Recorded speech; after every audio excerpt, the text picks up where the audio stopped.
तो हम लोग क्वेश्चन दिए थे ना पिछले क्लास में क्वेश्चन दिए थे कैलकुलेट, ये क्वेश्चन दिए थे ना, calculate VRMS of electron at 27 degree C. Calculate किया आप लोग? कितना आंसर? 5। तो VRMS ऑफ इलेक्ट्रॉन निकालने बोले थे ना क्वेश्चन में। पिछले क्लास क्वेश्चन में बोले क्या बोले थे? आपका V बात दम नहीं करना कोई, VRMS of electron at 27 degree C ना। तो VRMS का फॉर्मूला कौन सा फॉर्मूला यूज करेंगे? V kT by small a। ऐसे इसलिए क्योंकि इलेक्ट्रॉन का हम लोग को मॉलिक्यूलर मास नहीं पता है। इलेक्ट्रॉन का हम लोग को मॉलिक्यूलर मास नहीं पता है, तो इलेक्ट्रॉन का मॉलिक्यूलर मास नहीं पता है हम लोग को, तो मास न पता है तो ये फॉर्मूला लगाएंगे। इसके लिए फॉर्मूला हम लोग लगा दिए √3 के का वैल्यू -23 और टेम्परेचर 300 और नीचे 31। सॉल्व तो किए थे लगता है हम, है ना? सॉल्व किए थे देखो 3 कैंसिल हो गया। पावर को खाली कंपनसेट कर दो, पावर कितना आएगा? 8। पावर 8 हुआ होगा, 2 तो ये है तो 10, तो पावर 10 का बाहर कितना आएगा? 5। अब 1 का रूट तो 1 ही होता है, बाकी सब तो कट गया जी। तो लगभग यहाँ पे 1 को कैंसिल कर दो, 1.38 इज सिमिलर टू 1 ही, तो 1 से थोड़ा सा बड़ा है तो 1 से थोड़ा सा बड़ा कर देते हैं 2। नहीं सर 1.17 कैलकुलेटर से। अच्छा 1 यहाँ पे 9.1 है इसलिए। ऐसे यहाँ पे देखो ना, इसका आधा कर दीजिए ना, 38 का कितना 17 19 ऐसे कुछ होगा, तो 1 पॉइंट इसका आधा कर देते हैं तो 1.18 मीटर पर सेकेंड अप्रॉक्सीमेट। अरे 1 का रूट तो 1 ही ना होगा, 2 होगा तो भाई 1.41, 3 होता तो 1.73, तो 1 का रूट 1 से थोड़ा सा बड़ा है, थोड़ा सा बड़ा कर दो। ठीक, एक ही क्वेश्चन कराए थे पिछली क्लास में, ये दूसरा क्वेश्चन था ना।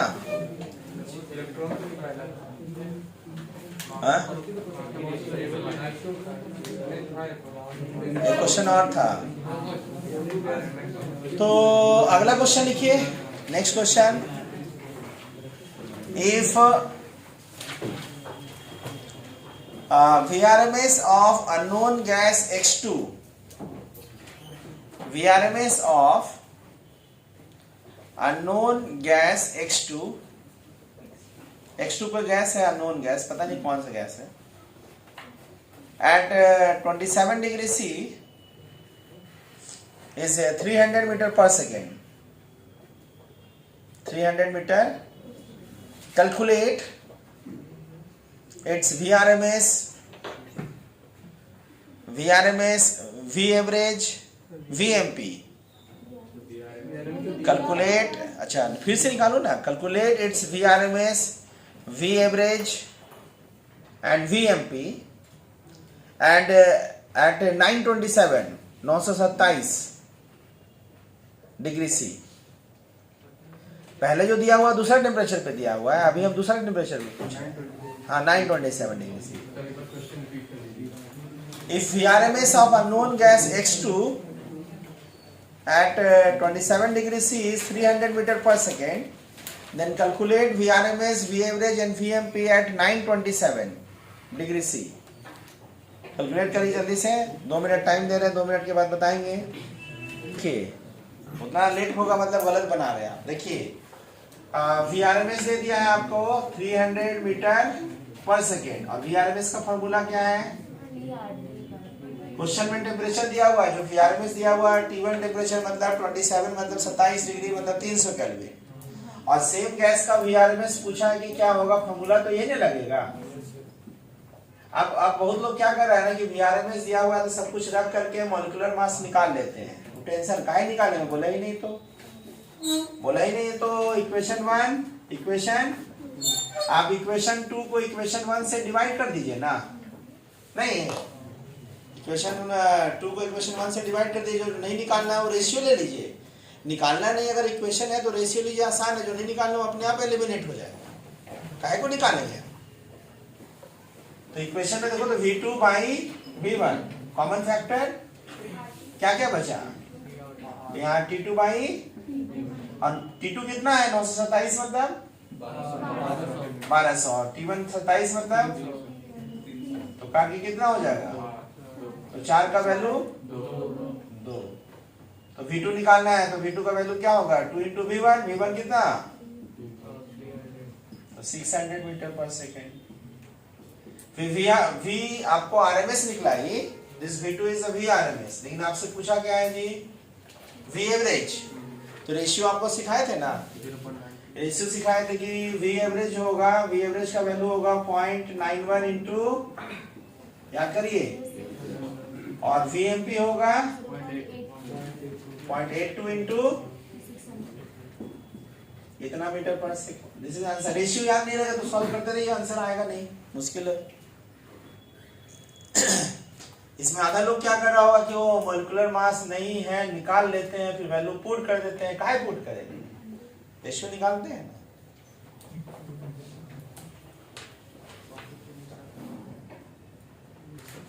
तो पिछले लेक्चर में हम लोग ग्राफ नहीं पढ़े थे, तो ग्राफ पढ़ लेते हैं। ग्राफ में थोड़ा सा है भाई, हम क्या बोले थे कि कंटेनर में बहुत सारा मॉलिक्यूल्स होगा, हर मॉलिक्यूल का स्पीड, बहुत सारा मॉलिक्यूल का स्पीड सेम होगा नहीं। तो उसको अगर हम बोले तो ग्राफ अगर हम दिखाएं, और ग्राफ में हम वाई एक्सिस पे स्पीड रखते हैं, velocity, speed of the molecule, और एक्स एक्सिस में नंबर ऑफ मॉलिक्यूल नहीं रखते हम लोग। नंबर रखने से बताना पड़ेगा ना कितना मोल में रिसर्च किया गया, तो उसको नंबर ऑफ मोल ना रख करके हम लोग रखते हैं फ्रैक्शन। जैसे क्लास में इतने स्टूडेंट हैं तो भाई टोटल स्टूडेंट कितना छोड़ दीजिए, जितना स्टूडेंट का वेट आपका 40 kg होगा उसको ऊपर divided by total number of student, fraction. तो उसी तरह से मॉलिक्यूल में बहुत सारा मॉलिक्यूल का स्पीड अलग अलग होगा, तो जिस मॉलिक्यूल का स्पीड 20 मीटर पर सेकेंड होगा उसको उतना मॉलिक्यूल का ऊपर by total number of molecule. तो इसको हम लोग बोलते हैं फ्रैक्शन ऑफ गैस मॉलिक्यूल इधर, और ये हो गया नीचे टोटल नंबर ऑफ मॉलिक्यूल, और ये फ्रैक्शन जो इस मान लीजिए इतना स्पीड वाला का कितना फ्रैक्शन है। तो ग्राफ प्लॉट किया तो देखा गया ग्राफ ऐसे हुआ, तो ये क्या कहलाएगा, ये मैक्सिमम फ्रैक्शन नहीं। तो मैक्सिमम फ्रैक्शन वाला का जो स्पीड था उसका नाम मोस्ट प्रोबेबल स्पीड। तो मैक्सिमम फ्रैक्शन इधर है, स्पीड तो इधर है ना, तो इसका जो स्पीड होगा इस स्पीड का नाम क्या होगा। और किसी भी गैस का किसी टेम्परेचर पे VMP जितना रहता है तो V एवरेज इससे थोड़ा सा VRMS। तो यहाँ पे अगर हम अपने मन से ऐसे दिखा दें दिस इज VMP, तो V एवरेज यहाँ होगा, V होगा ना, स्पीड के हिसाब से तो ही ना होगा। इसको फ्रैक्शन में दिखाइए तो देखिए तो फ्रैक्शन क्या हो गया, मतलब जो स्पीड V एवरेज स्पीड रख रहा होगा उतना फ्रैक्शन का स्पीड, फ्रैक्शन ऑफ मॉलिक्यूल, और जिसका स्पीड VRMS होगा उसका फ्रैक्शन ढूंढिएगा, तो यानी VMP मॉलिक्यूल का जो स्पीड होगा उससे स्पीड अगर आप बढ़ाते जाएंगे तो फ्रैक्शन घटते जाएंगे नहीं, पक्का। अगर हम जैसे जैसे VRMS बढ़ते जाएगा, स्पीड बढ़ रहा है, वैसे वैसे फ्रैक्शन, मतलब इतना स्पीड रखने वाला मॉलिक्यूल का संख्या कम होते जा रहा है क्या, और जो सबसे ज्यादा फ्रैक्शन रख रहा है उसके उस स्पीड का नाम।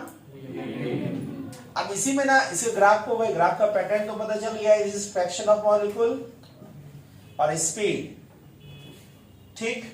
टेम्परेचर बढ़ाने से स्पीड क्या होता है, बढ़ता है। तो मान लेते हैं सपोज करो कोई गैस है, मान लेते हैं T1 टेम्परेचर पे उसका प्लॉट किया गया इतना, ठीक। टेम्परेचर बढ़ाने से स्पीड, तो स्पीड बढ़ेगा, देखिए, और टेम्परेचर बढ़ाएंगे तो पक्का पता नहीं बढ़ाएगी घटाए। अब यहाँ पे लिख दिया आपसे, और आपसे पूछा है कि बताइए कि T1 बड़ा T1 ऐसे टेम्परेचर में रिलेशन बताइए, कैसे सोचिएगा। तीनों गैस का मोलिकुलर मास सेम है, हाँ तो आप बोलिएगा यहाँ पे कंपैरिजन करिएगा, दिस इज क्या निकलेगा, कौन स्पीड, VMP निकलेगा कब, और यहां से यहाँ क्या निकलेगा, VMP2 कब, तो दोनों में कौन स्पीड ज्यादा है, स्पीड ज्यादा होगा तो टेम्परेचर ज्यादा होना चाहिए, क्यों, क्योंकि VMP बराबर फॉर्मूला है ना 2RT बाई, तो टेम्परेचर ज्यादा होगा तभी ना स्पीड ज्यादा होगा, है ना। यहां से यहाँ चलिए, देखो ये फ्रैक्शन देखिए, जैसे आपने भी सिखाया था, जैसे जैसे स्पीड बढ़ रहा है वैसे वैसे फ्रैक्शन, इसलिए ग्राफ आगे बढ़ रहा है, क्योंकि जैसे जैसे स्पीड बढ़ेगा वैसे वैसे फ्रैक्शन कम हो रहा है, इसलिए ग्राफ नीचे हो रहा है। लेकिन स्पीड देखो यहाँ पे भी ज्यादा है तो इसका टेम्परेचर, तो ऑप्शन होगा ना, ये ज्यादा है। उसी हिसाब से सपोज करो कि अगर हम सेम टेम्परेचर पे अलग अलग गैस के लिए ग्राफ प्लॉट करें, अलग अलग गैस, तो बताओ जिसका मोलिकुलर मास ज्यादा रहेगा, नहीं, तो अगर हम सपोज करो ग्राफ प्लॉट सेम टेम्परेचर, मतलब यहाँ पे टेम्परेचर और यहाँ पे मोलिकुलर मास कांस्टेंट, मतलब सेम गैस के लिए, तो ये जो ग्राफ है दिस इज गैस जो जिसका की मोलिकुलर मास M1, दूसरा हम बोल रहे हैं कि जिसका मोलिकुलर मास, और तीसरा जिसका मोलिकुलर मास, तो क्या रिलेशन होगा, तो बताओ यहां से हम VMP लेते हैं, स्पीड देखिए कम है ना, और ये स्पीड, फिर यहाँ पे V2 और यहाँ पे स्पीड, तो ज्यादा सबसे ज्यादा स्पीड है तो मोलिकुलर मास सबसे, तो मोलिकुलर मास का ऑर्डर क्या होगा, M1 बड़ा होगा M2 से बड़ा होगा ना, है ना, तो इसको बनाइए ग्राफ।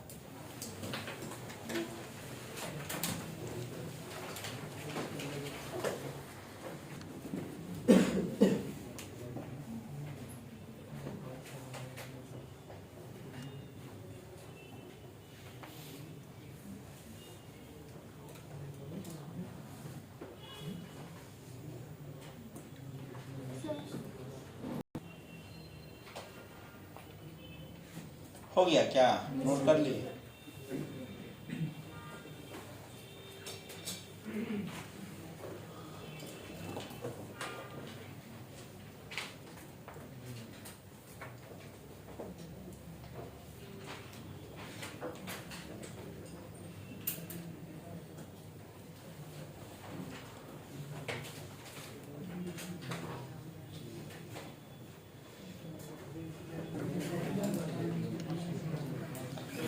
तो आगे का टॉपिक लिखिए, ये हो गया आपका Maxwell distribution law complete.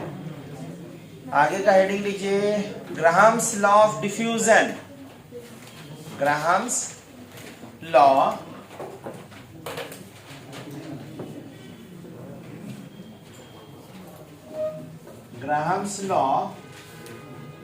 Of diffusion.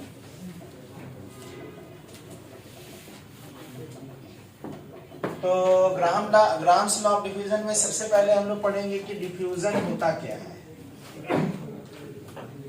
क्या होता है डिफ्यूजन, जरा आइडिया लगाइए। तो डिफ्यूजन गैस का फैलने का टेंडेंसी को डिफ्यूजन कहेंगे, जो ज्यादा फैलेगा उसको बोलेंगे कि ज्यादा डिफ्यूजन है, नहीं, या गैस का एस्केप करने का, भागने का टेंडेंसी को भी डिफ्यूजन बोलेंगे, नहीं। अगर कोई गैस किसी कंटेनर में रखा हुआ है और वहां पिन होल अगर कर दिए, गैस किसी कंटेनर में रखा हुआ है और वहां पिन होल से गैस अगर बाहर निकलेगा तो उस डिफ्यूजन का अलग से नाम होता है इफ्यूजन, उसका नाम होगा इफ्यूजन। मतलब इफ्यूजन भी एक तरह का, but occur through small pin whole, occur through. तो लिखिए डिफ्यूजन पहले हम लोग ग्राहम्स लॉ में, डिफ्यूजन में लिखिए it is escaping tendency, it is escaping tendency of gas, escape बोलो, स्प्रेड बोलो, फैलने वाला टेंडेंसी है ना, escaping tendency of the gas. Comma देके दूसरा लाइन लिखो, if diffusion occur through a small pinhole, if diffusion occur through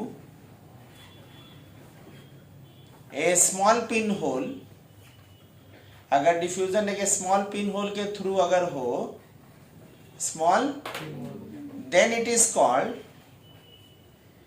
effusion, तब हम लोग इसको इफ्यूजन कहते हैं, है ना।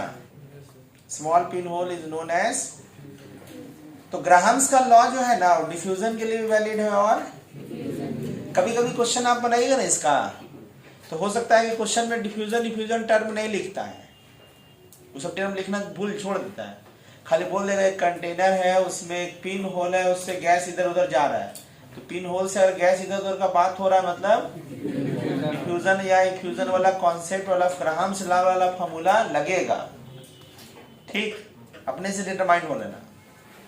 अब कोई गैस ज्यादा डिफ्यूज कर रहा होगा, कोई गैस कम डिफ्यूज कर रहा होगा, तो गैस ज्यादा डिफ्यूज करे कम डिफ्यूज करे तो उसको मेजर करने का कोई ना कोई वैल्यू होगा, तो उस वैल्यू को हम लोग मेजर करते हैं रेट ऑफ डिफ्यूजन। तो रेट ऑफ डिफ्यूजन को हम लोग आर से लिखते हैं, रेट गैस को डिफ्यूज करने का रेट।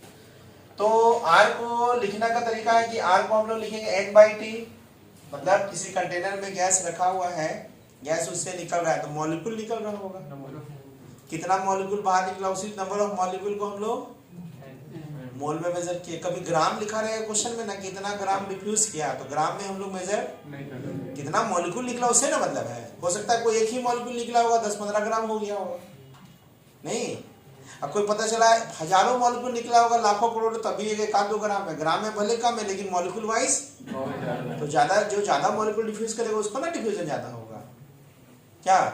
तो रेट ऑफ डिफ्यूजन को हम लोग मेजर करेंगे, रेट है मतलब इसमें कौन इंक्लूड होगा, तो जहां आपसे हम पूछेंगे कि वेयर एन, आपसे पूछे कि एन क्या है तो किसका मोल, मोल ऑफ गैस, कौन वाला मोल, जो प्रदीप का पॉकेट में है कि मेरे पॉकेट में है, जो गैस बाहर निकल गया वो वाला। किसी कंटेनर में सपोज करो होगा गैस, यहाँ पे कंटेनर में गैस रखा, तो यहाँ जो होगा वो गैस नहीं, जो गैस मॉलिक्यूल निकल रहा होगा उसी को किसी तरह से किसी कंटेनर में जमा करके नाप लेंगे कितना मोल निकला, यानी जो एन होगा मोल ऑफ गैस, डिफ्यूज बोलो या डिफ्यूज आउट, डिफ्यूज इन नहीं, डिफ्यूज जो बाहर निकल गया वो मोल रखना पड़ेगा, और उसको डिफ्यूज करने में जो टाइम लगा होगा उसी को रखेंगे, नहीं कभी क्वेश्चन में ग्राम रहेगा तो W/T नहीं लिखेंगे उसको वेट पे चाहिए, मोल को पहले, वेट को पहले,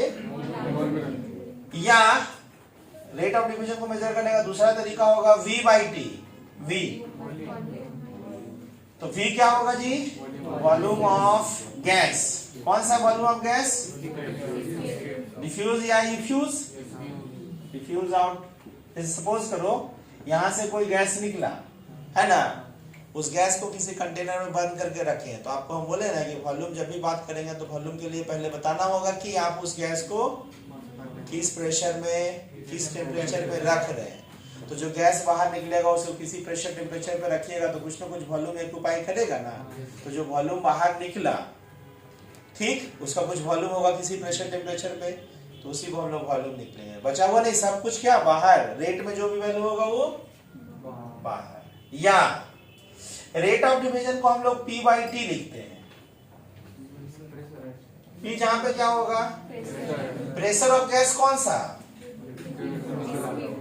pressure of gas diffuse out, बोलिए सर डिफ्यूज आउट बोलने का मतलब, जैसे सपोज करो कोई गैस था, यहाँ का प्रेशर था यहाँ का 4 atm, जिस वक्त हम डिफ्यूजन मेजर करना शुरू किए उस वक्त इसका प्रेशर था 4 atm, गैस बाहर निकला होगा, कुछ देर के बाद निकलने के बाद कंटेनर में गैस तो कम गया होगा, तो प्रेशर वही रहा होगा कि कम गया होगा, बाद में प्रेशर मान लेते हैं 1 atm आ गया, इसका मतलब जो गैस यहाँ निकला वो कितना यहाँ प्रेशर लगा रहा है, यानी 3 atm प्रेशर लगाने के बराबर का गैस बाहर निकल गया, तो यहाँ भी प्रेशर क्या लिखिएगा, जो बचा हुआ प्रेशर नहीं, या शुरुआत जितना इनिशियल प्रेशर था, ये कौन सा प्रेशर है? जिस वक्त डिफ्यूजन स्टार्ट हुआ उस वक्त का प्रेशर।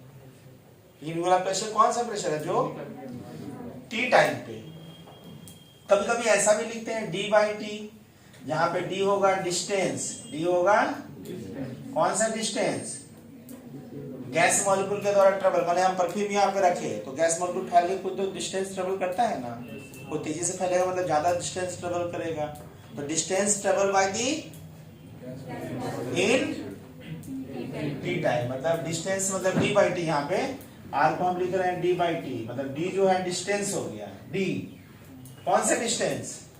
गैस मॉलिक्यूल के द्वारा जो ट्रेवल किया गया टी टाइम में, उसको हम लोग यानी स्पीड ऑफ द गैस बोल रहे हैं। जिस गैस का स्पीड ज्यादा होगा बोलेंगे उस गैस का रेट ऑफ डिफ्यूजन ज्यादा होगा, है ना। तो चारों देखो, रेट का मतलब चारों में से कोई भी हो सकता है। इन एक क्वेश्चन में कोई एक ही यूज होगा, वो डेटा के हिसाब से समझ में आएगा। डेटा में ग्राम ग्राम दिया है तो वॉल्यूम वॉल्यूम दिया है तो देखना पड़ेगा कि डेटा में क्या दिया हुआ है, जो हम यहाँ पे आर के बदले इसमें से कौन सा रखे। इसी के बारे में ना किसका रेट ऑफ डिफ्यूजन ज्यादा होगा, किसका रेट ऑफ डिफ्यूजन कम होगा, उसी के बारे में क्या दिया गया? Grams law. जैसे क्या दिया गया हो ग्राम्स लॉ में? भाई आइडिया लगाते हैं। जैसे किसी कंटेनर में कोई गैस रखा हुआ है, ठीक, अब एक पिन होल लिख दिए, यहाँ होल कर दिए, तो गैस बाहर निकलेगा कि नहीं? अब पिन होल से गैस बाहर निकलेगा मतलब उसको ग्राम्स लॉ सोचेंगे डिफ्यूजन। तो ग्राम्स डिफ्यूजन का ज्यादा होगा कम होगा, एक्सटेंट ऑफ द डिफ्यूजन हम लोग कैसे मेजर करेंगे? रेट में। एक्सटेंट ऑफ डिफ्यूजन तो रेट में मेजर करेंगे। तो आर को हम लोग कैसे मेजर करेंगे? बताओ, रेट ऑफ डिफ्यूजन कब होगा? ज्यादा रेट कब होगा? जब यहाँ पर प्रेशर रखा हुआ मान लेते हैं, जिस वक्त हम डिफ्यूजन मेजर कर रहे हैं उस वक्त कंटेनर के अंदर में, देखो जिस वक्त हम डिफ्यूजन मेजर किए तो उस वक्त का प्रेशर, तो प्रेशर अगर ज्यादा रहे 10 एटीएम कर देंगे तो गैस और तेजी से निकलेगा। 20 एटीएम प्रेशर कर देंगे तो इसका मतलब जिस वक्त हम डिफ्यूजन करना शुरू कर रहे हैं उस वक्त कंटेनर में कुछ गैस का प्रेशर होगा, तो ज्यादा प्रेशर होने से डायरेक्टली प्रोपोर्शनल टू टेम्परेचर। अगर बढ़ा देंगे तो मॉलिक्यूल का स्पीड तुरंत पड़े, भी एवरेज बीएमपी से बढ़ता है ना टेम्परेचर बढ़ाने से, तो टेम्परेचर बढ़ाने से भी स्पीड बढ़ेगा। तो रेट ऑफ, अगर यहाँ से निकल रहा है क्रॉस सेक्शनल एरिया बड़ा कर देंगे तो भाई पर सेकंड ज्यादा अमाउंट ऑफ गैस बाहर निकलेगा। क्रॉस सेक्शनल एरिया छोटा कर देंगे तो है ना, तो directly proportional to cross sectional area of the pin hole. Pin hole जो एरिया है उसका एरिया बड़ा करेंगे तो ज्यादा गैस निकलेगा पर सेकंड। अब बता, भारी गैस रहेगा तो धीरे धीरे निकलेगा, मतलब रेट ऑफ डिफ्यूजन। यानी भारी हल्का कैसे पता करते हैं? मॉलिक्यूलर मास से। तो rate of diffusion inversely proportional to या वेपर डेंसिटी, दोनों याद करो। तो सबको मिला देंगे तो rate of diffusion directly proportional to a, तो मॉलिक्यूलर मास लीजिए या इसको लीजिए, होगा ना, यही ग्राम्स लॉ है। इसको मैंने मेजर किया गया कि मॉलिक्यूलर मास दुगना होने से रेट आधा नहीं हुआ, इसको रूट टाइम्स चेंज हो रहा है ग्राम्स लॉ में। डबल करने से आधा हो जाता है ना, तो यहाँ एम खाली लिखते हैं। ये देखा कि मॉलिक्यूलर मास इसका डबल होगा तो रेट ऑफ डिफ्यूजन उसका रूट टाइम्स चेंज हो रहा है, इसलिए रूट है। ग्राम्स लॉ है, this is a statement. Graham's law का स्टेटमेंट लिखेंगे तो क्या लिखेंगे? Rate of diffusion of gas directly proportional to pressure, temperature and inversely proportional to molecular mass of the gas, ऐसे लिखेंगे, ठीक।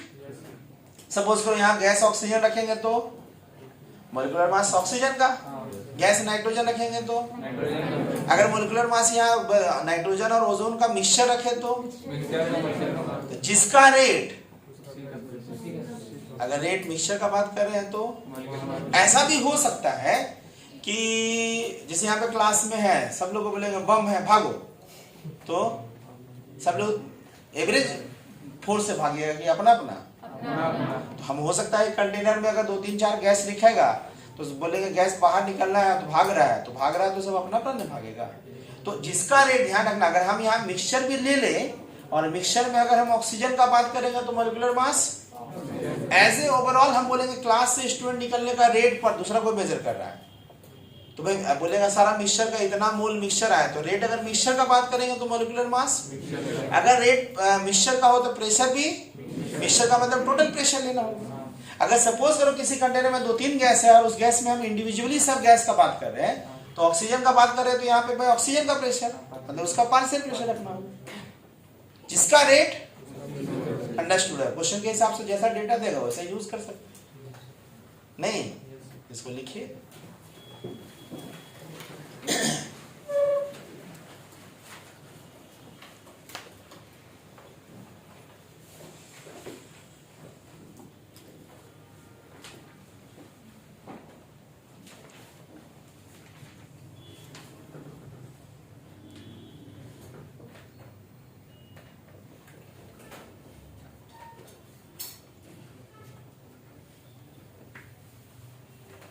चारों रेट का वैल्यू तो अलग अलग होगा।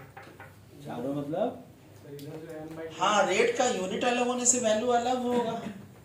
यहाँ पे होगा इतना मोल पर सेकेंड रेट ऑफ डिवीजन, यहाँ वॉल्यूम इतना मिलीलीटर इतना लीटर, तो यूनिट अलग होगा तो वैल्यू तो अलग ही होगा ना। तुम्हारा वेट है तुम्हारा 50 केजी है, तो 50 केजी में बोलेंगे तो 50 बोलेंगे, ग्राम में बोलेंगे तो 50,000, सुनने में ज्यादा लगेगा, है तो एक है ना। यूनिट बदलने से न्यूमेरिकल डेटा चेंज होगा। हो गया। तो देखिए इसमें ना ग्राहम्स लॉ में कांस्टेंट तो आएगा, भी आएगा। ग्राहम्स लॉ में ना जो क्वेश्चन आता है ग्राहम्स लॉ में, वो कंपैरिजन वाला क्वेश्चन रहेगा। कंपैरिजन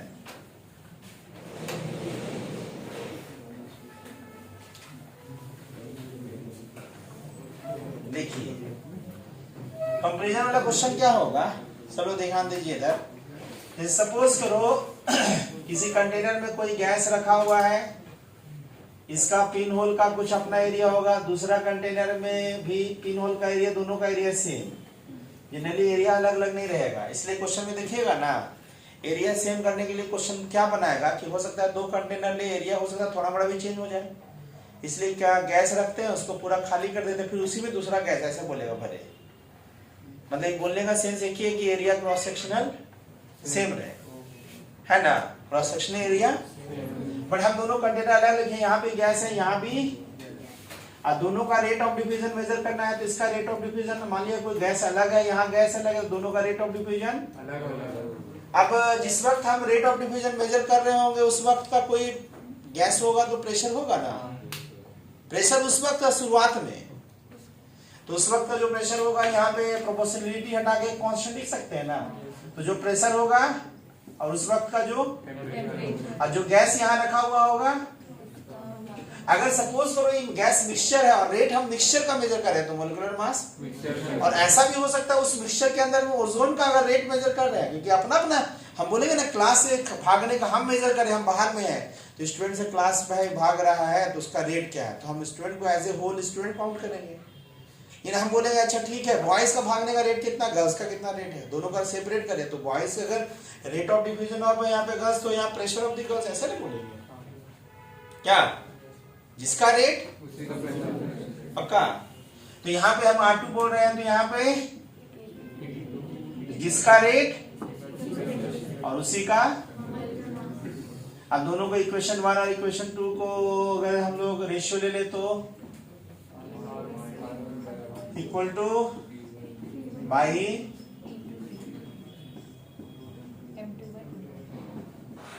ध्यान रखना ई ना प्रेशर रेशियो, तो आपको सिखाया कि प्रेशर रेशियो इक्वल टू कभी कभी हो सकता है, ध्यान रखना अपना अपना प्रेशर ना दे, मोल रेशियो दे दे, तो मोल रेशियो जो होगा पक्का।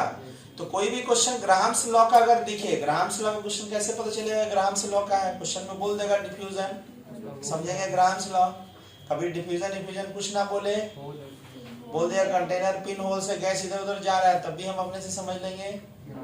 और जो भी क्वेश्चन न्यूमेरिकल क्वेश्चन अगर ग्राहम्स लॉ का रहा और बिना ही फॉर्मूला लगाए सॉल्व हो जा रहा है, मतलब समझना गलत सॉल्व हो रहा है, प्री डिटरमाइंड, बिना फॉर्मूला लगे सॉल्व हो गया मतलब गलत सॉल्व हो रहा है। तो फॉर्मूला को हम लोग कैसे, देखो ये सब तो जान रहे हैं, रेट की जगह हम लोग कैसे लिख सकते हैं, 4 वैल्यू n/t, तो यहाँ n1 t1, यहाँ अगर इसको हम वॉल्यूम लिखे तो, प्रेशर लिखे तो P1 कट जाएगा, नहीं कटेगा।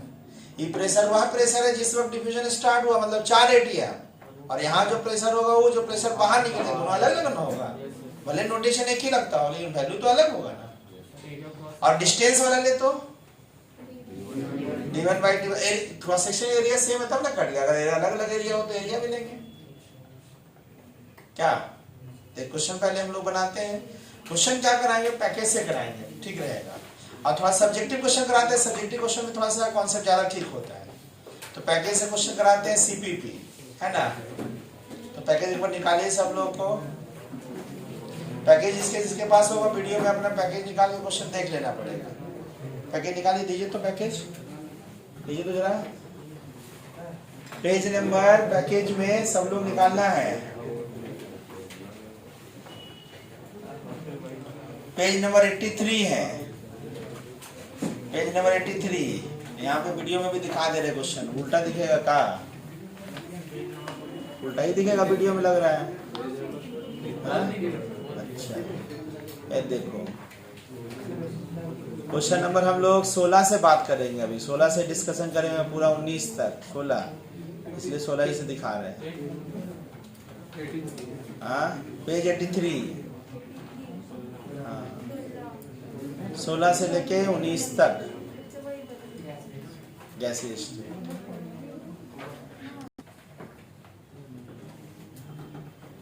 पेज नंबर 83 ना, पेज नंबर 83 क्वेश्चन नंबर 17 का डिस्कशन करेंगे हम लोग, ठीक। क्वेश्चन में पढ़ के गिवन लिखिए जल्दी फटाफट, 1 मिनट में हम बताना शुरू कर देंगे। नंबर का गिवन लिखिए जल्दी से, हम बता रहे हैं, हो गया। अब हम डिस्कस करेंगे, देखो फार्मूला को यूज करना सिखा रहे हैं, हम थोड़ी बोले सॉल्व कीजिए। क्या बोला है पहले हम भी देखें,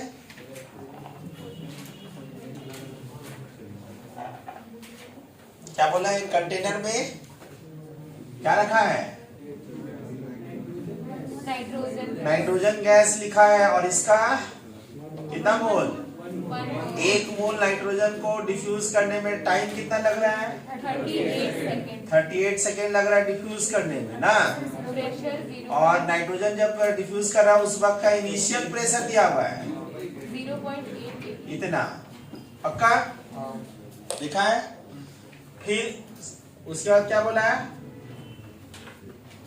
सेम कंटेनर में बोला है, सेम कंटेनर ना, तो सेम कंटेनर का बोलने का मतलब दोनों का cross sectional area same hole है।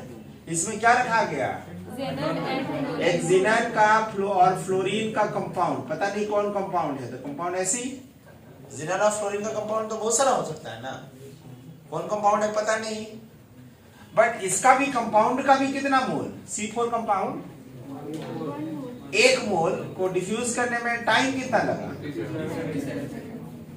कितना प्रेशर था, तो प्रेशर कंपाउंड का ना, तो कितना, टेम्परेचर के बारे में चर्चा नहीं है, इसका मतलब दोनों गैस का जब डिफ्यूजन हो रहा होगा तो टेम्परेचर सेम रहा होगा, है ना। तो पूछा है कि बताइए कि कंपाउंड का मॉलिक्यूलर फार्मूला, मतलब मॉलिक्यूलर फार्मूला का मतलब ए और, क्वेश्चन में गिवन होना चाहिए, जिनन का एटॉमिक मास गिवन रहना चाहिए, जिनन का एटॉमिक मास। अब हम देखो ध्यान सुनिएगा, जब क्वेश्चन पढ़ के क्या फिल आया, कौन चैप्टर का है, गैसीय स्टेट नहीं, कौन टॉपिक, तो ग्राहम्स लॉ के डिफ्यूजन में फार्मूला तो नहीं आता, जो फार्मूला आता है लिखेंगे, उसमें बैठा के देखेंगे, जो आएगा आएगा। तो कौन फार्मूला लगाएंगे, आर किसका, नाइट्रोजन, 1 2 मत लिखना, आर किसका, कंपाउंड, 2 का कंपैरिजन है, तो जिसका जिसका कंपैरिजन रहेगा वो लिखना है। Rate of diffusion equal to pressure किसका, टेम्परेचर डिस्कशन नहीं इसलिए ऊपर नीचे कैंसिल, तो प्रेशर किसका, तो यहाँ पे मॉलिक्यूलर मास इनवर्सली है, तो यहाँ पे ऐसे होगा, ठीक। अब यहाँ पे बताओ रेट के जगह हमारे पास 4 फार्मूला है, कौन कौन, रेट का हमारा 4 फार्मूला है, N/T, V/T और, बट ये प्रेशर नहीं दिया है, जो डिफ्यूज करिए वो प्रेशर नहीं दिया है, डिफ्यूजन के वक्त का प्रेशर दिया है, इसलिए P/T यूज नहीं करेंगे। क्या दिया, इतना मोल डिफ्यूज करने में इतना टाइम लगा, कौन यूज करेगा, तो नाइट्रोजन का मोल फार्मूला रख रहे हैं, बाद में यूज करेंगे, बाई रेट के जगह टाइम नाइट्रोजन का डिफ्यूजन वाला, तो यहाँ पे मोल इक्वल टू सॉल्व नहीं कर रहे, फॉर्मूला रख रहे, ऐसे ही रखना हो तो लिखते हैं ना 1/38 ऐसे लिखते हैं। यहाँ पे प्रेशर दोनों का दे दिया, देख लीजिए। तो प्रेशर कितना बाई मॉलिक्यूलर मास इसका दिया है, नहीं दिया, पता नहीं फॉर्मूला तो कैसे निकालेंगे। तो मान लिया इस फॉर्मूला से क्या निकलेगा हम लोग को, मॉलिक्यूलर मास निकलेगा, मॉलिक्यूलर फॉर्मूला यहाँ पे कितना। अब यहाँ डेटा रख दीजिए आप, तो डेटा में यहाँ क्या रखिएगा, यहाँ पे डेटा में रखिएगा 1/, और यहाँ 57, इसको उल्टा कर लेंगे तो 1/38 इंटू इक्वल टू काट के 1/, और यहाँ क्या आएगा मतलब 28 ना। अब इसको काटिए तो कितना में कट जाएगा, कैसे नहीं कटेगा, 2 और 2। बहुत लोग करता क्या है ना, ऐसे जैसे ऐसा दिखता तो मन में क्या ख्याल आता है, स्क्वायरिंग बोथ साइड, नहीं आता मन में ख्याल, उस सब चक्कर में एकदम मत पड़ना। स्क्वायरिंग बोथ साइड के चक्कर में नहीं, सॉल्व नहीं होगा। फिर आप जितना वैल्यू है पहले पूरा काट के इसको ना डेसिमल में चेंज कर लेना, तब स्क्वायरिंग बोथ साइड।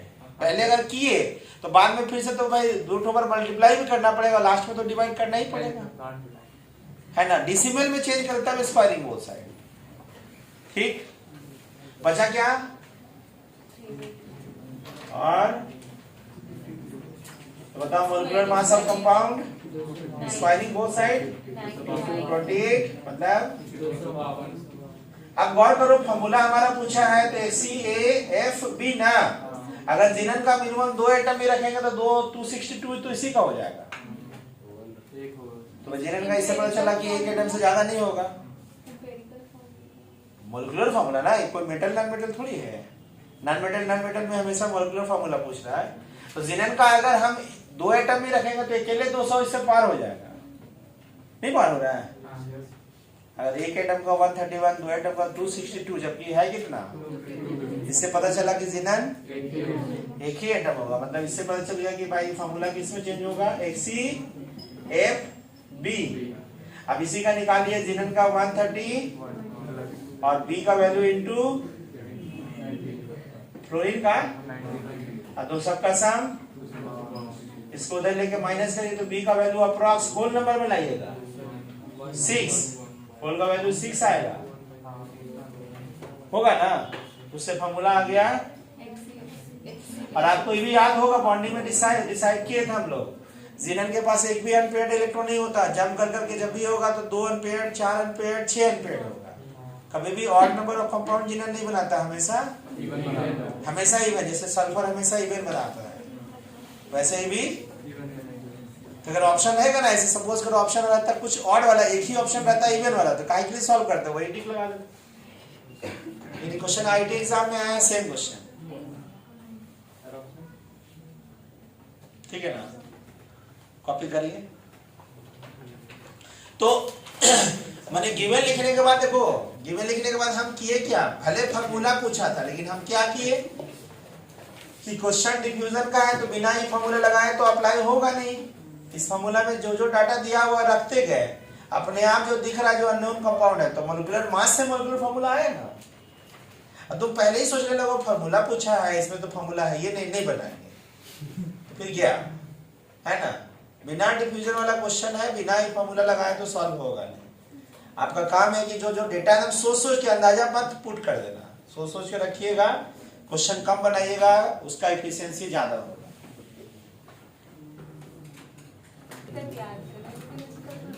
जिनन का दिया रहेगा क्वेश्चन में, हम यहाँ नहीं दिया अलग बात है, लेकिन क्वेश्चन में दिया रहेगा, कितना का आप याद करिएगा। तो 17 के बाद 18 सॉल्व नहीं करना है, खाली गिवन लिखना है कि क्या दिया हुआ है और क्या पूछ रहा है, सही प्रॉपर, ऐसा प्रॉपर कि कोई आपका गिवन से देख के क्वेश्चन बना ले, बस, है ना। जल्दी से लिखिए, उसके बाद हम लोग 2-3 मिनट में डाउट कराएंगे उसका। चलिए हम ही गिवन लिखते हैं, आप लोग लिख लिए होंगे। तब क्या बोला है, एक कंटेनर है ना, बल्ब है, कंटेनर एक है, वेसल है, बल्ब है, कुछ लिखा है, एक कंटेनर है, बल्ब है, इसमें ड्यूटेरियम है, और पहले किसको लिखा है? पहले ड्यूटेरियम को लिखा। हाँ, ड्यूटेरियम फिर हाइड्रोजन, दोनों गैस को रखा गया, लेकिन ड्यूटेरियम का 1 पॉइंट इन्हें बोला है और इसका 2.2 एट एनटीपी। बोले सर एक ही कंटेनर में दो का अलग अलग वॉल्यूम कैसे होगा? एक ही कंटेनर में दो गैस का अलग अलग, तो हुआ क्या होगा कि ड्यूटेरियम गैस लिया होगा, उसको एनटीपी पे मेजर करके इतना लीटर मिला के यहाँ रख दिया। हाइड्रोजन गैस का भी इतना लीटर एनटीपी पे नापा होगा, उसको इतना वॉल्यूम को यहाँ रख दिया।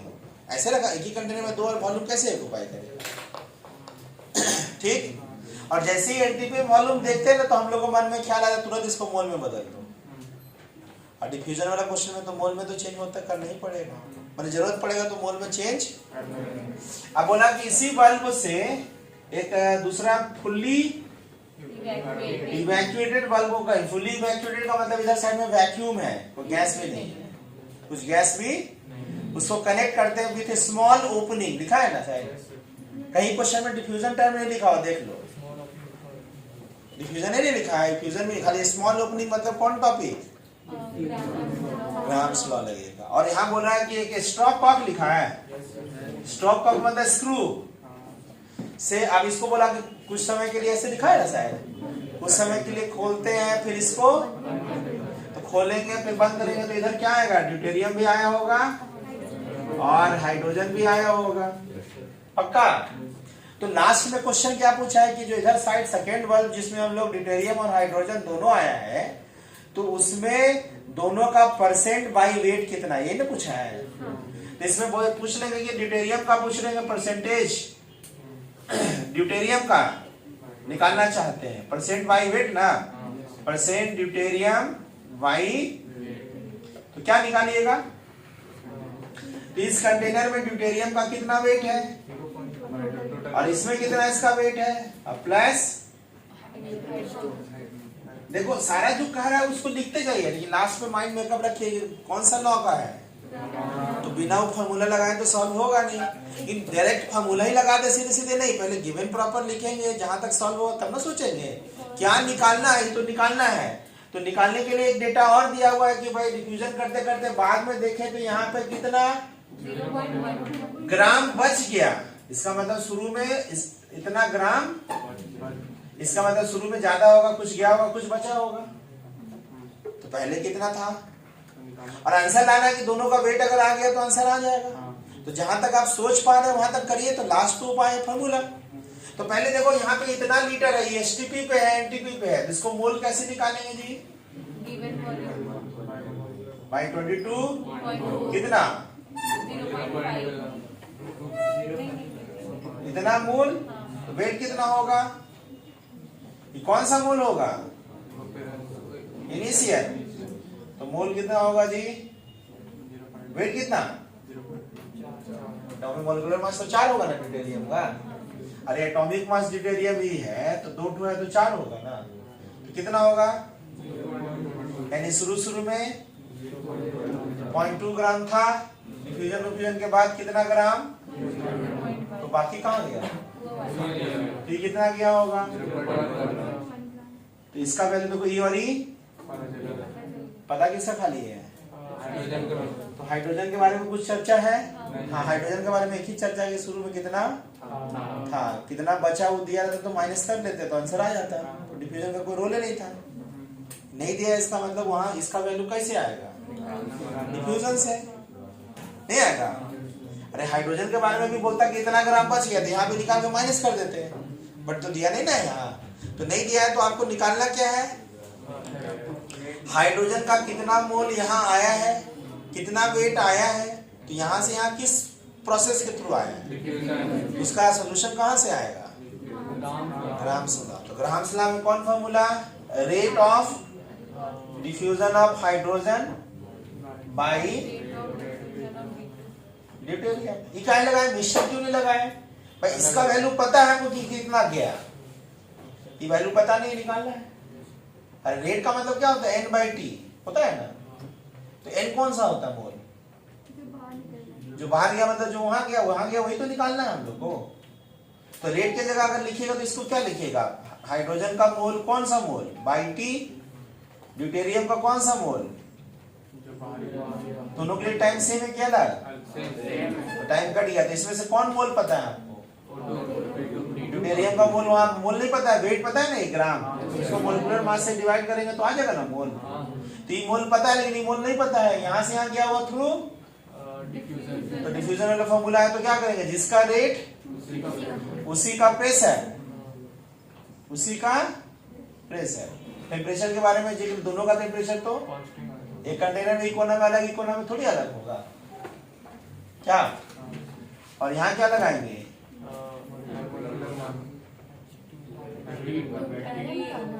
सही लिख रहे हैं, इन्वर्सली है नीचे ना आना चाहिए, तो यहाँ क्या होगा, अपने से रखते जाइए आंसर अपने आएगा, हम लोग का टारगेट खाली फिक्स करना है, निकालना है कि कितना हाइड्रोजन यहाँ आया है, बाकी तो ड्यूटेरियम तो पता ही चल गया है। अब टाइम टाइम कैंसिल है तो बताओ, तो हाइड्रोजन का नहीं पता हमको, लेकिन ड्यूटेरियम का कितना मोल, कितना ग्राम थोड़ी रखना, मोल ना रखेंगे, अरे 0.1 ग्राम गया भाई मोलिकुलर मास, जो मोल वहां गया होगा वही ना रखेंगे, यहाँ वाला नहीं, दोनों भले सेम है पर वहां जो गया होगा उसको रखना हम लोग को, क्या प्रेशर दिया हाइड्रोजन का यहाँ पे, एसटीपी का मतलब यहाँ का एसटीपी थोड़ी दिया है, अरे जब वो नापे को बाहर से किसी को वहां का ना दिया है,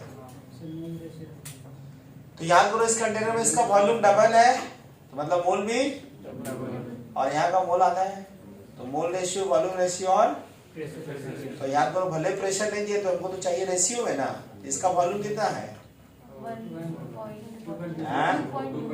और इसका रेशियो भी लीजिए तो 2:1, इसका हाइड्रोजन ऊपर है नहीं होगा, प्रेशर रेशियो इक्वल टू, भले इसका पार्शियल प्रेशर हमको नहीं पता है, पार्शियल प्रेशर नहीं पता, लेकिन जो प्रेशर रेशियो कंटेनर में होगा वही ना मोल रेशियो, वही ना वॉल्यूम रेशियो होता है, तो यहाँ क्या लगा देंगे 2:2, लगाएंगे 2.24 बाई 1.12, काटेंगे तो वही ना आएगा, और यहाँ पे ड्यूटेरियम का 4, यहाँ पे 2, तो पूरा काटिएगा तो निकलेगा क्या, तो हाइड्रोजन का कौन सा मोल निकलेगा, जब वहां गया तो मोल को फिर क्या करेंगे, मोलिकुलर मास से मल्टीप्लाई करके वेट आएगा, वेट को वहां रखेंगे तो कितना आएगा भाई, यहाँ पे देख लो 2, और यहाँ पे √2, इसको इधर भेज दिए 0.1/4, ये क्या है मोल, मोल को किस में चेंज करेंगे, वेट में, तो वेट में चेंज करने के लिए इनटू,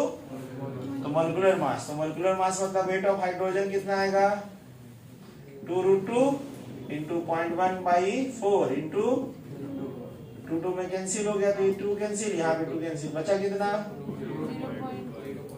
41, कितना ग्राम, पक्का कितना ग्राम को यहाँ वैल्यू रख दीजिए, तो रखिएगा परसेंटेज ड्यूटेरियम कितना 0.1, नीचे 0.1 और इंटू ये हो जाएगा 0.1/0.24 होगा ना, परसेंटेज ड्यूटेरियम बाई, सॉल्व करिएगा तो कितना होगा जी, अप्रोक्सीमेट बता सकते हैं हम, तो अप्रोक्सीमेट में इसको क्या बोल सकते हैं, इसको 25 मान लीजिए, तो 100/25 मतलब 40 से थोड़ा सा ज्यादा 41% आसपास, तो 41% आसपास कौन होगा ड्यूटेरियम, तो बाकी कौन हो गई कितना 59 आसपास होगा, है ना, पक्का।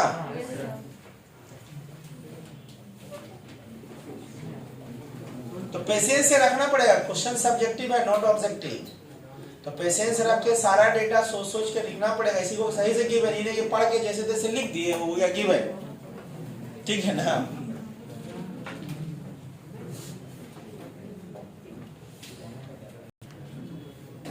ये समझ रहे हैं ना सब लोग, यहाँ पे डिवाइड करके लगभग होगा ना 39 आसपास, हाँ 41 आसपास होगा ना, 41 आसपास 0.6, तो वो क्या होगा 58.4, हाइड्रोजन का परसेंट कितना आया भाई बोलो 41% कौन ड्यूटेरियम, तो हाइड्रोजन क्या होगा, 100 से माइनस कर लीजिए। चलिए सॉल्व करिए जल्दी से। अगला क्वेश्चन हम लोग, अभी 18 था, अब अगला क्वेश्चन हम लोग 20, तो 20 अपने से देख के फिर से गिवन लिखना है, फिर से सॉल्यूशन हम करेंगे।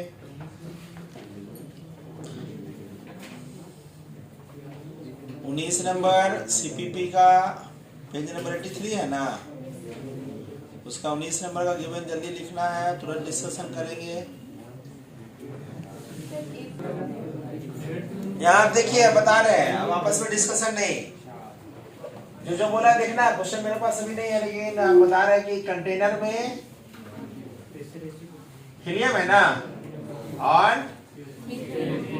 और दोनों का मोलर मिक्सचर, तो 4:1 मोलर मिक्सचर का मतलब कंटेनर में हीलियम का अगर 4 मोल होगा तो मीथेन का अगर 40 मोल होगा तो 4x होगा, तो रेशियो यही हुआ।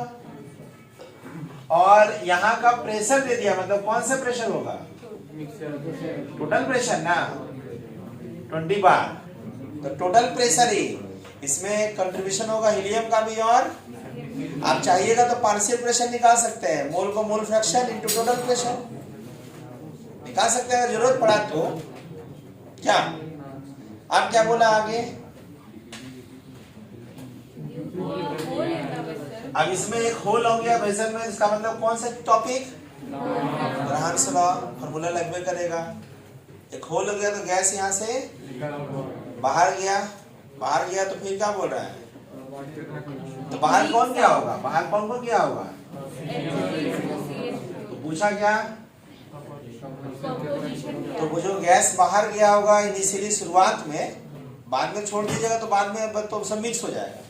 ये शुरुआत में तुरंत निकला है, इसको तुरंत कंटेनर में बंद करो। और हीलियम और मीथेन का क्या कंपोजिशन बोलने का मतलब कि यहाँ पे कंपोजिशन रेशियो में दिया है, तो यहाँ भी यानी कि जो गैस बाहर निकला क्या हुआ, 4:1 रेशियो में निकल रहा है या कुछ दूसरा रेशियो में निकल रहा है। तो ऐसे सोचते हैं, बिना बनाने से पहले हम लोग ऐसे सोचते हैं। बताओ दोनों में हल्का गैस कौन है, तो जो हल्का रहेगा उसका रेट ऑफ डिफ्यूजन ये तो ज्यादा निकलेगा, ऊपर से इसका मोल ज्यादा है, इसका मतलब प्रेशर भी ज्यादा होगा। एक तो हल्का का कारण ज्यादा निकल रहा है, ऊपर से तो 100% यहाँ 4:1 रेशियो, 100% 4:1 से ज्यादा वाला कोई होगा ऑप्शन में, तो ज्यादा वाला ऑप्शन जो दिखेगा टिक लगा देंगे। एक ऑप्शन रहेगा तो ऑप्शन रहेगा 1:1, 2:1, 4:1, 8:1, तो टिक लगा देंगे। सब्जेक्टिव है तो सॉल्व करना है। तो आप बोलिएगा कि लेट सपोज यहाँ से हीलियम का मोल यहाँ पे आया, कुछ हुआ होगा, और यहाँ तो यही ना पूछ रहा है, कंपोजिशन का मतलब रेशियो ही ना, ये थोड़ी लिख देंगे कंपोजिशन फाइंड आउट नहीं, तो वैसे तो कभी थोड़ी बनेगा, वो तो ठगने वाला बात हो गया। जैसे होता नहीं है कि कुछ क्वेश्चन जैसे फैक्टर आया होगा तो बहुत लोग सॉल्व करने में बहुत लेंदी लग रहा होगा, तो बोला लगता है बी आंसर है। सबका हंसी बता रहा है, इसमें अधिकांश लोग वैसे सोचा है कि नहीं, बहुत मेहनत करने पड़ रहा है, उसे लगता है कि बी, हम सोचे थे आंसर बी होगा, और देखते तो आंसर बी ने जा भाग। तो वैसा नहीं, क्वेश्चंस जब भी न्यूमेरिकल सॉल्व करना होगा तो पेशेंस रखना। हड़बड़ाने तो बहुत लोग करता क्या है ना, कि क्वेश्चन सॉल्व करेगा ना तो गिनती करेगा कि 1 घंटा में कितना क्वेश्चन, 100 क्वेश्चन, वाह। अब पूछेगा कल कितना बनाया सर, 100 बनाए हैं, वही सारा हुबहू टेस्ट ले लीजिएगा तो पता चलेगा फिर -100 नंबर आएगा, बनवे नहीं करेगा। हाँ कुछ लोग बोलेगा सोच समझ क्यों कब कैसे करके सोच के बनाइएगा ना, तो काउंटिंग में भले कम लेगा लेकिन इफेक्टिवनेस ज्यादा होगा। हमेशा ना बनाइएगा तो इफेक्टिव। एक क्वेश्चन बनाने से साथ में ना होता क्या, हम ये भी किए हैं कि जो क्वेश्चन रहता है ना बुक में, तो बुक में सीधा सीधा लिखा रहता है ना, उसको इटैलिक फॉर्म में टाइप करा देते हैं सेम क्वेश्चन, तब भी नहीं समझ में आता वही क्वेश्चन है। 90% का बात कर रहे हैं। हाँ मैंने खाली फॉन्ट को तिरछा इटैलिक कर देगा ना, तभी क्वेश्चन बदल जाता है सब लोगों को। नया क्वेश्चन लग रहा है तो पढ़ भी नहीं किए हैं, क्वेश्चन ऊपर छोड़ दो, ठीक। इसलिए मैंने पढ़ाई मैंने क्वेश्चन ज्यादा नंबर पे नहीं ध्यान दे करके एकदम कम ही मत बोलना, सारे बोले कम बनाने, 2 ठो बनाएंगे, इफेक्टिव है तो थोड़ा मत देना, ठग दे तुम सब। मैंने अर्थ का अनर्थ नहीं लगाना है। अब सुनिए कितना कंपोजिशन इधर से इधर आया है, तो पिन होल का बात है, मतलब डिफ्यूजन वाला फॉर्मूला तो लगेगा ना, तो चुपचाप लगा दो, अपने आप वहीं से आंसर आएगा। तो यहाँ क्या लिखेंगे भाई, रेट किसका, अरे कौन कौन गैस आया, दोनों गैस का अलग अलग ना बोल रहा है, तो रेट ऑफ डिफ्यूजन किसका, रेट ऑफ डिफ्यूजन, तो यहाँ क्या लिखिएगा, तो टेम्परेचर तो दोनों का कट गया, तो मोलिकुलर मास और जो जो वैल्यू पता है चुपचाप रखना शुरू करिए, है ना, अपने आप आंसर आएगा। बताओ यहाँ पे रेट की जगह कौन वाला फॉर्मूला यूज करेंगे, मोल, तो मोल कौन सा मोल, हीलियम का कौन सा मोल, जो बाहर गया कि यहाँ है, बाहर गया है वही नहीं है, और टाइम दोनों के लिए टाइम टाइम कैंसिल हो गया, कैंसिल हुआ ना, ये मोल कौन सा जो बाहर गया, ये मोल कौन सा जो, तो यही ना पूछ रहे हैं आपसे क्या, अरे कितना कंपोजिशन बाहर गया, यही ना रेशियो में पूछ रहा है। इसका वैल्यू बताओ, इसका क्या प्रेशर पता है हमको, इसका नहीं, दोनों को मिलाकर पता है कि टोटल, तो हम पार्शियल प्रेशर का निकाले, जो मोल प्रेशर रेशियो होता है वो है, तो पार्शियल प्रेशर निकाल के रेशियो भी निकालिएगा तो 4:1 ही आएगा। अरे भाई हमारे पास फॉर्मूला दोनों को मोल दे दिया, तो mole into mole fraction into total pressure होता है ना पार्शियल प्रेशर, तो आप दोनों का पार्शियल प्रेशर निकालिए, बाद में रेशियो निकालिएगा ना, तो 4:1 आ जाएगा, तो काहे निकाल लेंगे सीधे क्या, और यहाँ 16/4, तो यहाँ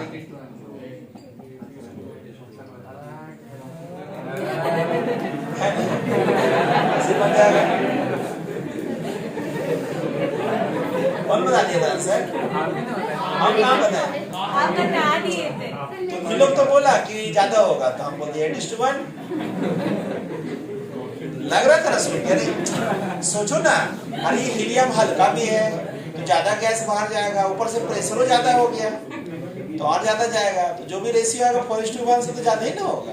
लेकिन 9:1 था वो, उसके अकॉर्डिंग हम सोचेंगे, सुनो यहाँ पे बात नहीं है, यस हम ही सोचे कि दोनों गैस है, भाई रेट ऑफ डिफ्यूजन करके ही ना बाहर गया होगा, तो भाई हीलियम क्या है आपका, तो ये ज्यादा डिफ्यूजन करेगा, ऊपर से अगर सपोज करो लाइटर है और प्रेशर होता है 1:4, तो प्रेशर कम हो जाता है उसके हिसाब से कम डिफ्यूजन करता है, तो वहां दूसरा होता है रेशियो, इन ऊपर से प्रेशर भी ज्यादा है, मॉलिक्यूलर मास भी सपोर्ट कर रहा है, अल्टीमेट इसका वैल्यू तो 4:1 से तो ज्यादा ही होगा, जो वैल्यू हो एग्जैक्ट यही हो जरूरी नहीं है ना, 4:1 तो मोलर रेशियो है।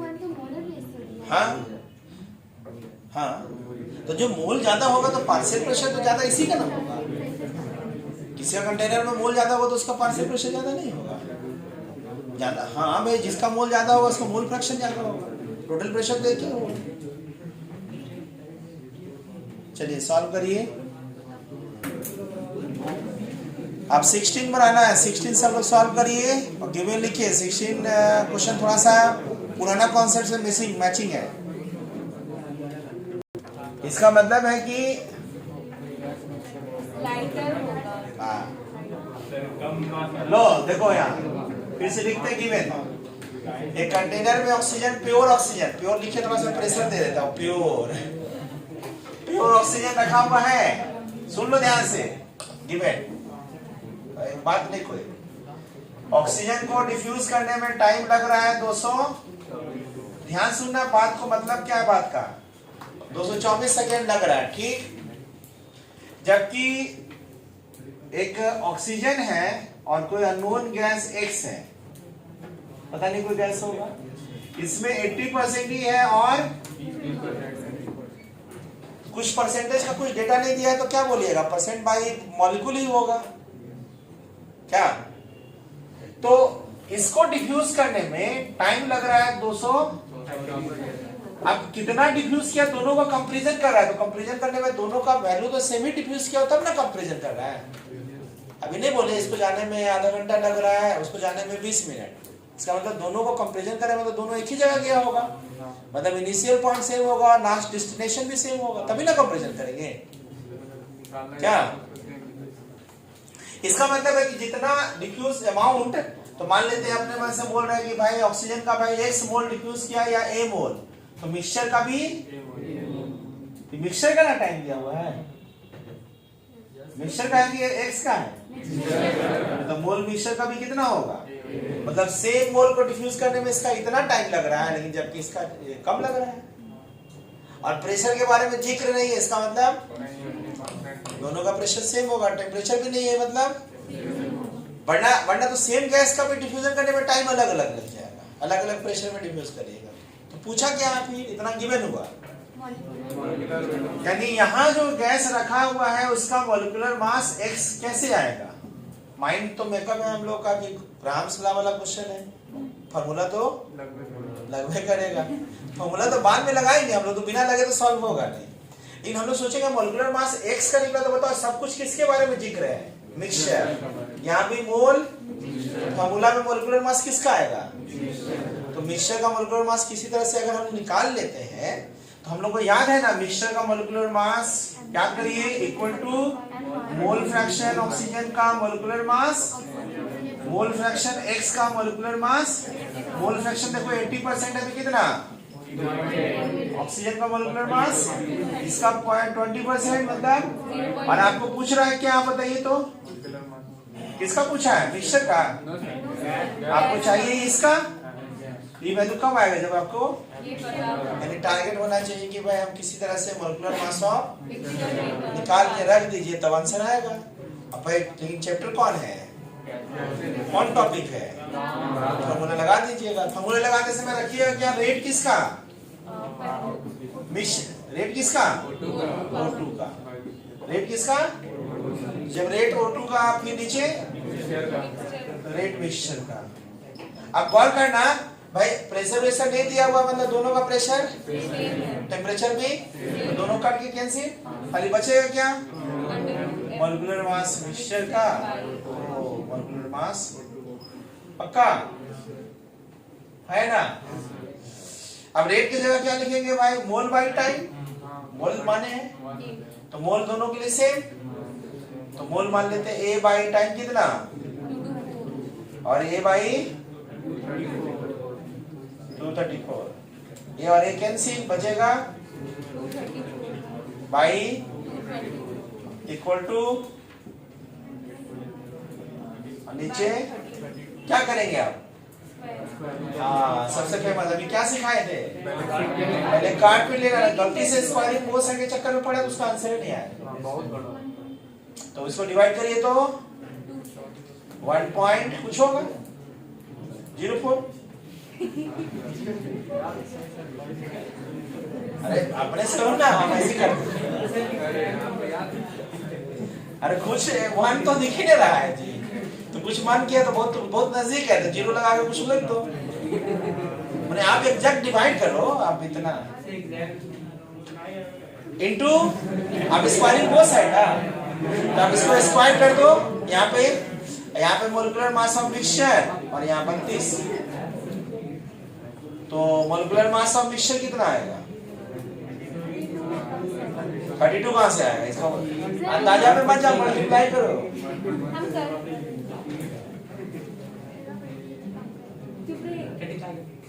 35 37 तो होगा नहीं, हाँ 35 आसपास होगा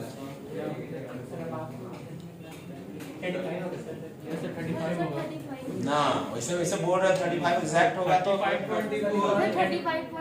34.8 होगा,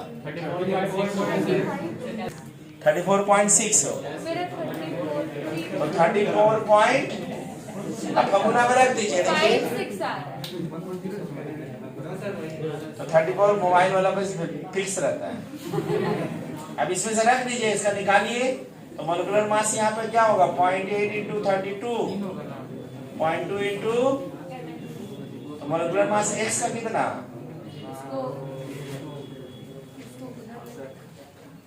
अरे क्या बोल रहे हैं, देखो ना ये बहुत ज्यादा है, अंदाजा लगा रहे हैं, तो 80% है तो ये इसके नजदीक होगा समझ लो, यदि बहुत दूर होगा मतलब 45 44 45 46 ऐसे कुछ होगा, वजन वाला याद करो ना, उसी आसपास हो नहीं, एग्जैक्ट बताओ। तुमको 48 आ रहा है। 46 तुमको ही बता रहा है। अरे ओजोन वाला मैच नहीं करा था, ओजोन वाला क्वेश्चन करवाए थे आप लोग को 80%, 20%, 48 था, तो आंसर आया था 35 पॉइंट समथिंग आया था। तो 35 कब होगा जब ये 48 उससे कम होगा, 45 होगा आसपास, 46, 45, 46 होगा। जल्दी बताओ।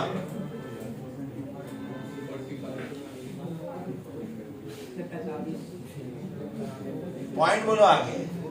एग्जैक्ट एग्जैक्ट 45 हो, देख लो एग्जैक्ट तो नहीं होगा, पॉइंट तो आगे करेगा।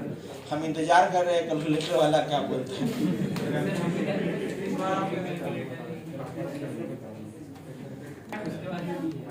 45 आ रहा है, पता नहीं, देख लो 45 में 46,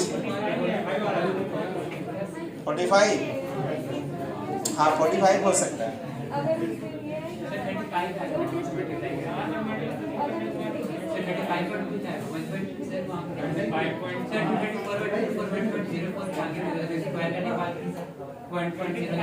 अच्छा सॉल्व कर लो ना, जो होगा कितना दिमाग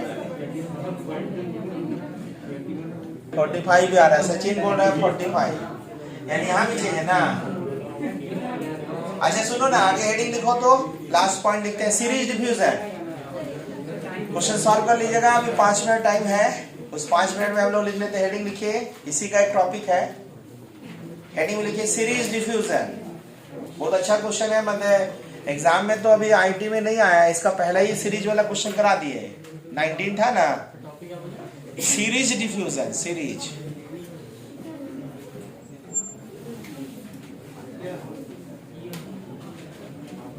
सीरीज डिफ्यूजन का मतलब पहले समझिए।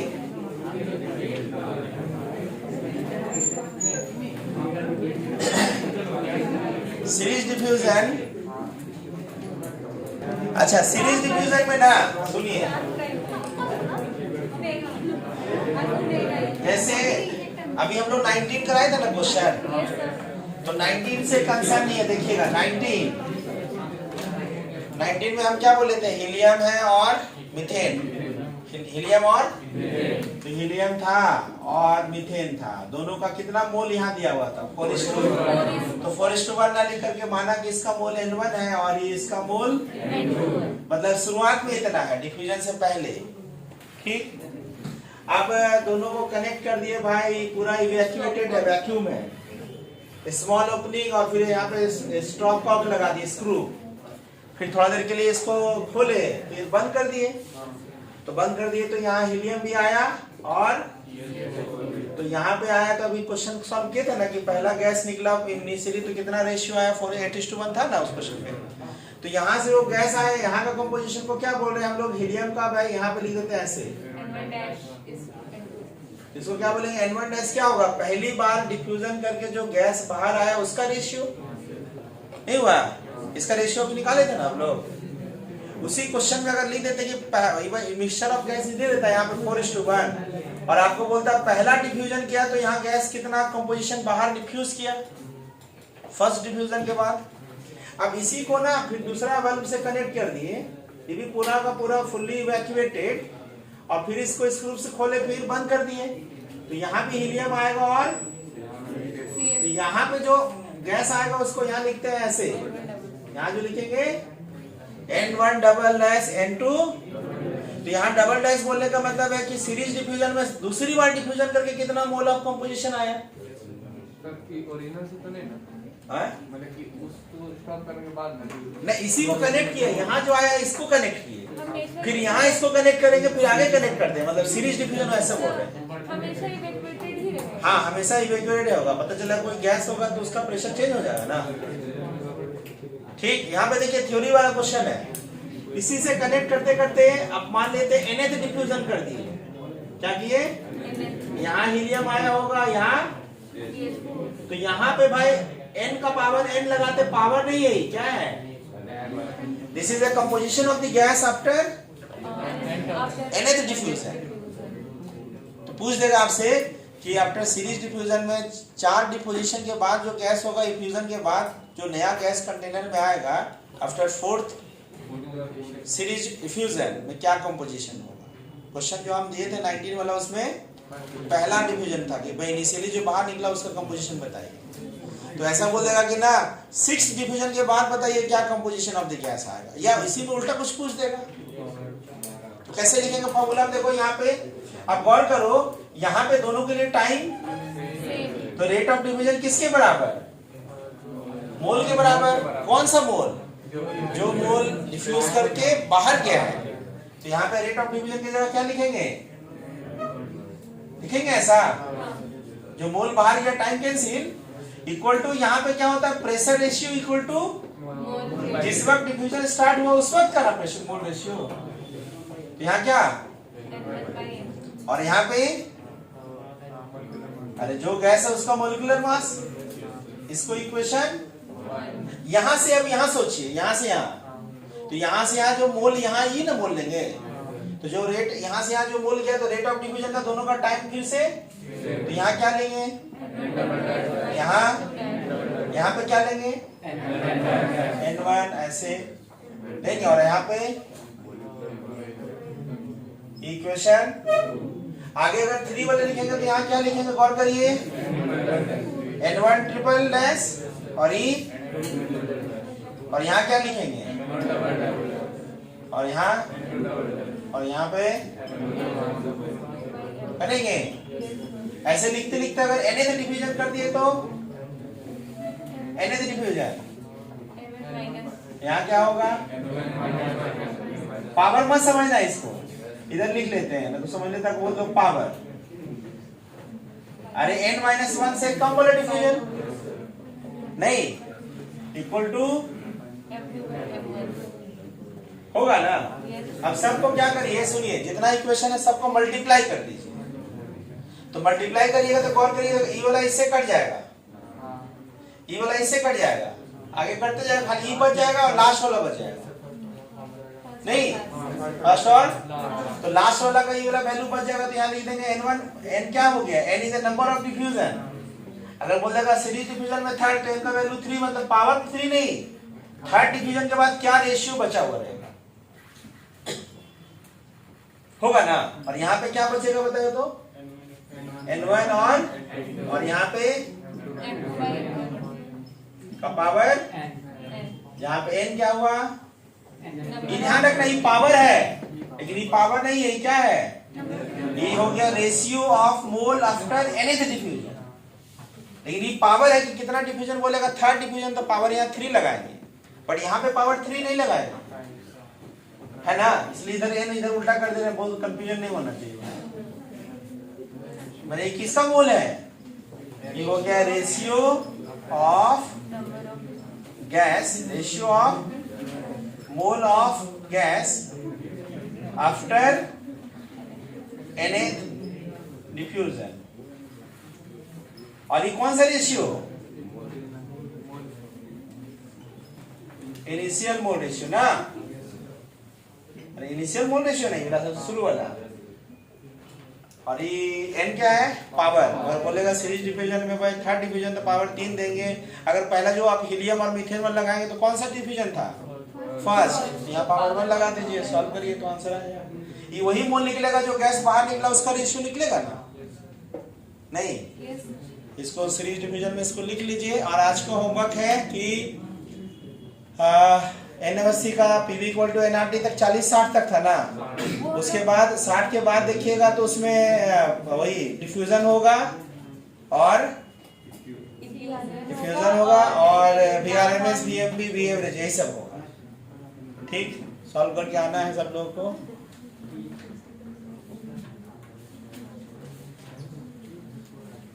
अब आगे हम लोग नेक्स्ट क्लास में डिस्कस करेंगे।